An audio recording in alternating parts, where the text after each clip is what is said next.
내 마음 그리스도의 집. 로버트 멍어. 놀랄만한 기독교의 진리 가운데 하나는 예수 그리스도께서 성령의 임재를 통하여 실제로 그리스도인의 마음에 들어오셔서 정착하시고 그곳에 사신다는 것입니다. 그리스도께서는 자신을 영접하는 인간의 마음을 거처로 삼으십니다. 예수께서 대답하여 이르시되 사람이 나를 사랑하면 내 말을 지키리니 내 아버지께서 그를 사랑하실 것이요 우리가 그에게 가서 거처를 그와 함께 하리라. 제자들은 이 말씀을 처음에는 이해하지 못했지만 오순절이 되어 살아계신 그리스도의 성령이 교회에 오시자 그들은 예수님이 미리 하신 말씀을 경험하게 되었습니다. 그분은 성령의 부으심이라는 기적을 통해 인간의 마음 안에 살게 된 것입니다. 믿는 자의 몸은 살아계신 하나님의 성전이 되었고 인간의 마음은 예수 그리스도의 거처가 되었습니다. 마음의 문을 여는 것이 마음을 그리스도의 집으로 만드는 첫 단계입니다. 당신이 하나님의 실제를 알고 당신 존재의 깊숙한 내면에서 예수 그리스도의 임재를 경험하기 원한다면 단지 마음 문을 열고 그분께 제 마음에 들어오셔서 저의 구원자요 주님이 되어 주십시오 라고 요청하기만 하면 됩니다. 얼마 전 예수님이 내 마음의 집에 찾아오셨어요. 정말 얼마나 기쁘고 즐거웠는지 몰라요. 나는 내 마음의 집을 소개시켜드리기로 했죠.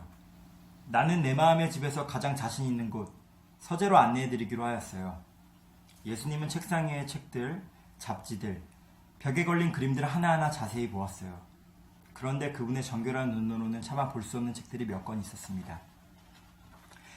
예수님, 이 방이 청결할 필요가 있는 것 같은데 도와주시겠어요? 기꺼이 도와주지. 우선 내가 읽고 보는 것 중에서 유익하지 않고 깨끗하지 못하며 참되지 못한 것들을 전부 내다버려라. 이제 빈 선반에는 성경을 꽂아라. 성경 구절을 가득 채워놓고 주야로 묵상하도록 해라. 나는 그대로 했고 시간이 지남에 따라 내 생각이 그리스도에게 집중될 때 그분의 임재와 정결하심과 권능에 대한 의식이 잘못되고 불결한 상념을 쫓아버린다는 것을 발견하게 되었어요. 내 마음은 예수님으로 가득하게 되었어요. 다음으로는 예수님을 거실로 안내해드렸어요. 여기는 정말 좋은 방이구나. 이 방에 자주 오도록 하자.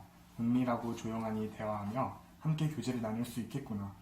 내가 매일 아침 일찌감치 여기 올 테니 나와 함께 일과를 시작하자꾸나. 그래서 나는 아침마다 아래층 거실로 내려갔고 그분은 책장에서 성경을 꺼내주셨습니다. 그분이 성경을 펴시면 우리는 함께 읽었습니다. 그분은 내게 성경에 기록된 놀라운 구원의 진리들을 펼쳐 보여주셨습니다. 나를 위해 하나님이 행하신 모든 일과 앞으로 이루실 일들을 듣는 동안 내 마음에는 기쁨의 노래가 흘러나왔습니다. 그러나 차츰 여러 다른 일들에 시달리다 보니 이 시간이 짧아지기 시작했습니다. 그리고 점점 경건의 시간은 번번이 밀려나게 되었습니다. 그러던 어느 날 중요한 약속 때문에 황급히 내려가는데 거실을 지나치다 주님이 앉아 계신 것이 보였습니다. 갑자기 당황스러웠습니다. 저분은 나의 손님이시다. 내가 저분을 무시하고 있었구나. 주님, 죄송합니다. 아침마다 늘 여기에 오셨습니까? 그럼 너를 만나기 위해 매일 아침 여기에 오겠다고 말하지 않았니? 나는 그분께 용서를 구했어요. 그래서 주님은 나를 용서해 주셨어요. 너는 이제껏 경건의 시간이나 성경 연구나 기도 시간을 너 자신의 영적 성장에 필요한 수단으로만 생각해왔다. 물론 그것도 중요하지. 그렇지만 이 시간이 내게도 의미가 있다는 것을 잊고 있구나. 내가 너를 사랑한다는 것을 기억하거라. 내가 너를 사랑한다는 것을. 나는 막대한 값을 치르고서 너를 구속했고 너와의 사귐을 귀하게 생각한단다. 내가 내 얼굴을 쳐다보기만 해도 내 마음이 따스해지지.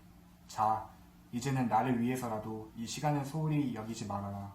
내가 나와 함께 있고 싶어하든 그렇지 않든 나는 항상 너와 함께 있기를 원한다는 사실을 기억하도록 해라.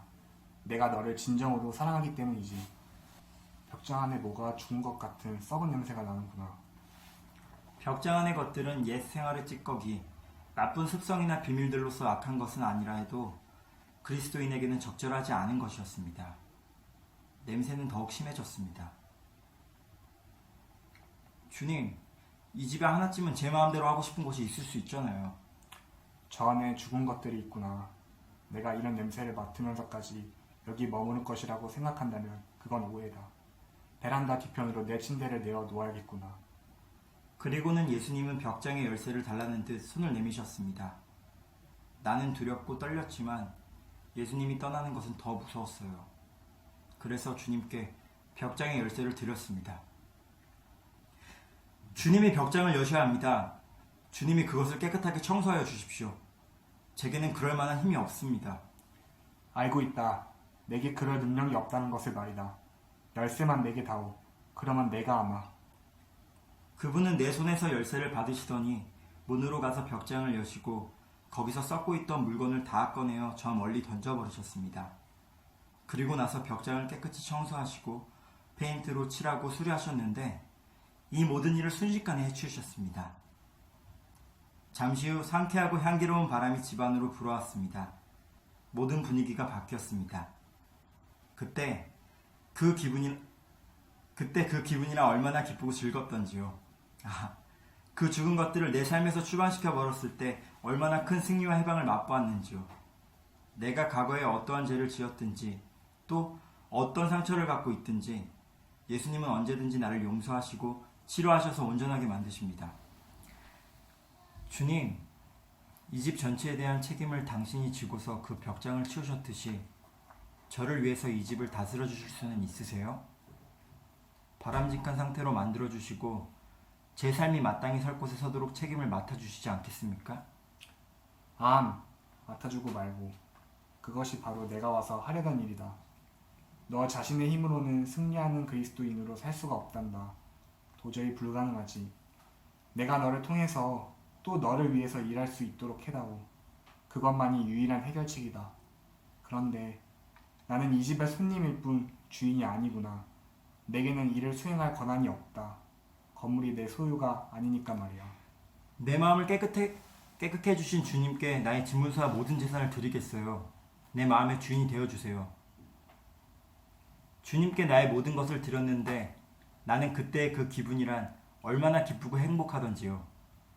이 집을 나 혼자 관리할 때는 먼지가 너무 많이 쌓여서 너무나 지치고 힘들고 괴로웠어요. 하지만 이제 예수님이 제 마음의 주인이 되어주셔서 깨끗하게 바꿔주셨죠. 내 마음의 집을 깨끗게 해주신 주님께 모두 드릴 거예요. 예수님, 이 모든 것을 드릴게요. 주님, 이제부터는 당신이 저와 이 집의 주인이 되어주세요. 예수님이 환히 웃어주셨어요. 그분은 그날 나의 삶을 받으셨어요. 이제 예수님은 내 마음의 집의 주인으로 집을 더욱 아름답고 향기롭게 가꾸고 계십니다.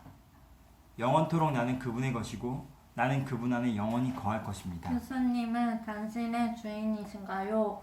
아니 손님이신가요? 그런 다음 질문에 답해보세요. 1번 아침에 일어날 때 가장 먼저 무엇을 생각하시나요? 1번 밥을 먹을 때 주님과 같이 식사하시나요?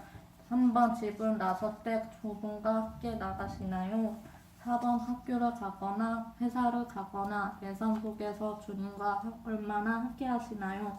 5번 교회에 와서 기도할 때 예배드릴 때 주님은 전혀 당신의 주인이신가요? 주님은 우리와 더불어 먹고 마시기를 원하십니다. 볼지어다 내가 문 밖에 서서 두드리노니 누구든지 내 음성을 듣고 문을 열면 내가 그에게로 들어가 그와 더불어 먹고 그는 나와 더불어 먹으리라. 요한계시록 3장 20절 말씀.